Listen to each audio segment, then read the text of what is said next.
Merry meet everyone and welcome back to My Pagan Life as always. Have you ever heard someone say that magic doesn't work or that magic isn't real? Have you ever tried to cast a spell and you don't really feel like you get it? In my experience, 95% of the times in which this is the case, the problem lies with the practitioner's mindset. So in this video, I'm about to go over 6 steps to developing a magical mindset. Basically a mindset that will allow you to see magic everywhere in the world around you, and that will open up your mind to different possibilities.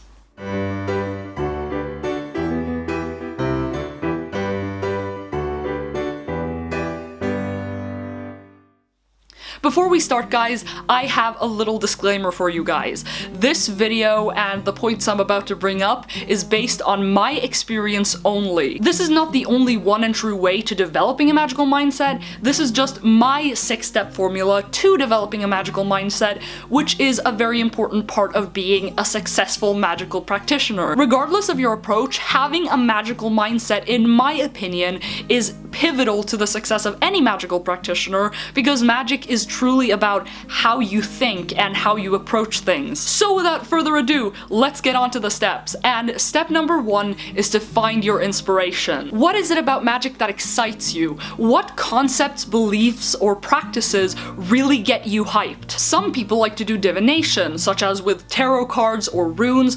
Others like to work with crystals and herbs to make potions and herbal blends. And other people really find their inspiration in their deities or spirit guides.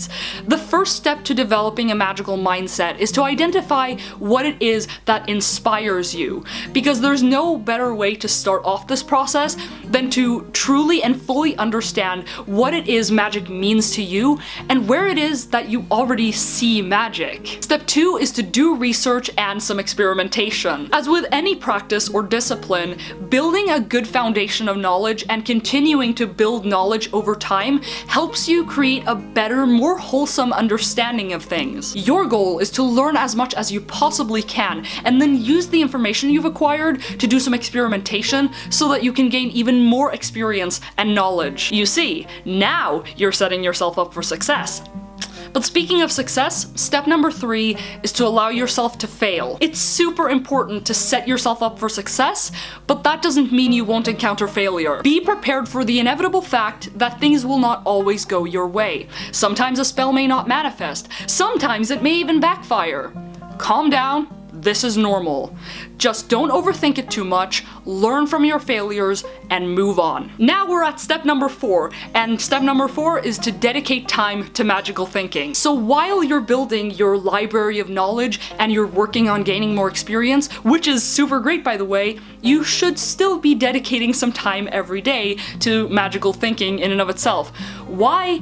Because if you're not used to thinking magically, and if magical thinking isn't coming to you naturally, then you have to practice. My suggestion is that you take 1 or 2 practices that you really like, and then you nail them. This could be meditation, it could be doing more research, basically any activity that you can wholeheartedly focus on. Step 5 is to use magic or think magically at every given opportunity. As magical thinking becomes more of a natural thing to do for you, you can start applying it to your daily life and basically anything that happens around you. And of course, to illustrate this, I'm going to give you a few examples. Say you have a glass of water. Normal people would drink this glass of water and they wouldn't really care too much, they would forget it really quickly. But you, no, you can think of it differently. You can think of this water as like a source of healing, and when you drink it, you can imagine that it's having a magical effect on your body, or that it's having some sort of healing effect on your body. Or you can just bless the water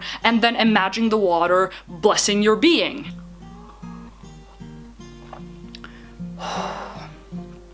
That was a nice sip of water. Or say that you're out in nature, in which case I would suggest that you try to pay attention to your surroundings more. Or maybe if there is a tool that you've been looking to incorporate into your practice, go out in nature and really look for that tool that you really want, instead of purchasing it. And guys, here's actually a really cool one. Whenever I'm playing card games with someone and I have to pick a card from someone else's stack, I will put my hand over the cards and I will go like this and kind of joke around. But when I'm actually doing is that I'm sensing the energies from the cards, or I'm trying to pay attention to whatever it is I'm sensing, and I'm trying to pick the right card based on what energies I sense. Does it always work?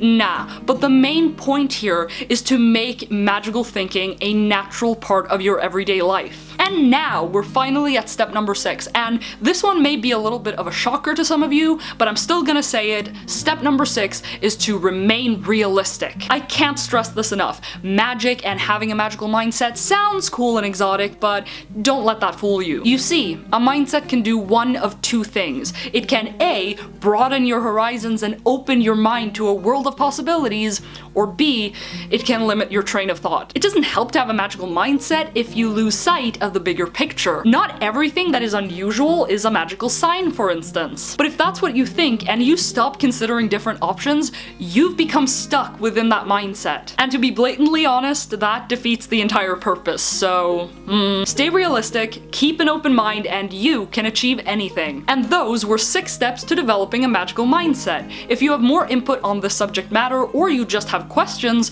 make sure to let me know down in the comments below. And of course, if you liked this video, make sure to like, comment, share, and subscribe for more content on this channel in the future. You can also support My Pagan Life through Ko-fi, link is down in the description below, and until next time guys, blessed be from My Pagan Life.